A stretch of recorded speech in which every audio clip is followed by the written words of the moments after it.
السلام عليكم ورحمة الله وبركاته. اللهم صل وسلم وبارك على سيدنا محمد ذو المقامات العالية والدرجات السامية والنفس الصافية، شفيعا يوم الجاسية، صلاة تنال بها عشية راضية وتكون بها نفوسا زكية، صلاة دائمة متوالية للدواء شافية وللأسواء كافية، وتنال بها العفو والعافية.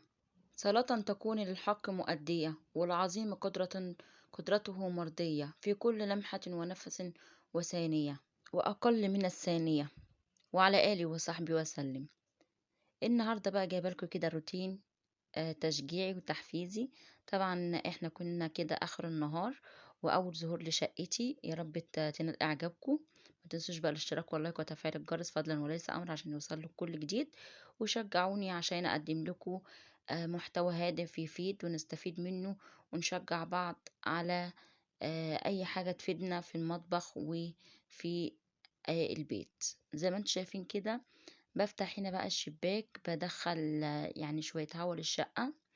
زي ما انتم شايفين كده كنت كده الريسبشن كان خلص، وهدخل بقى على غرفة النوم، وهبدأ ان انا اكمل توضيبات او الروتين اليومي. بوريكم بس حاجات بسيطة جدا جدا يعني من من الشقة. زي ما انتم شايفين كده ده المنظر اللي هو ايه الصالة، زي ما انتم شايف كده، وغرفة الجلوس. وهدخل معاكم هنا وهعمل معاكم الروتين اللي هو غسيل اللحاف وترويق غرفة النوم.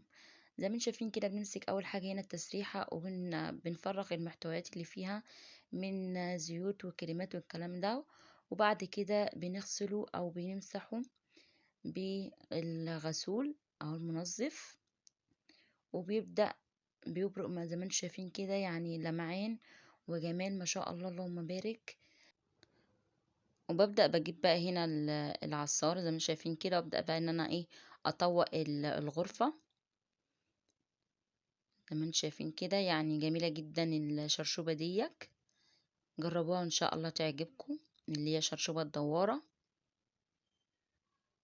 سريعة جدا وجميلة، وبرضو ايه ما تاخدش وقت، وبدل ما توطي والكلام ده كله بثواني هتطوق الأوضة وتخليها لك تبرق.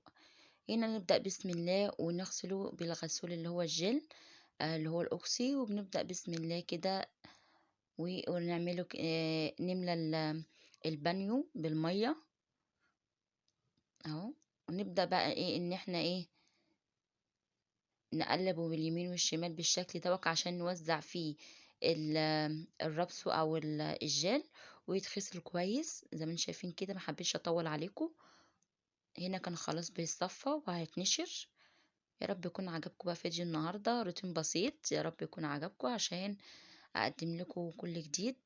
ما تنسوش تدوسوا اشتراك ولايك وتفعيل الجرس فضلا وليس امرا. ويا رب يكون عجبكم ونلقى اعجابكم. هنا خلاص كنت خلصت بقى فرش، وهبدأ بقى ايه ارش من سمارت اللي هو دوت. ريحته جميلة جدا، ورشة كفاية منها ان هي بتثبت على المفروشات، وبيدي اجواء منعشة زي ما انتم شايفين كده. كده كنت خلاص خلصت وبدأت إن أنا اشرب القهوة بتاعتي وقت الراحة. ما تنسوش بقى الاشتراك وتفعيل الجرس فضلا وليس امرا، وشجعوني عشان يوصل لكم كل جديد. والسلام عليكم ورحمة الله وبركاته.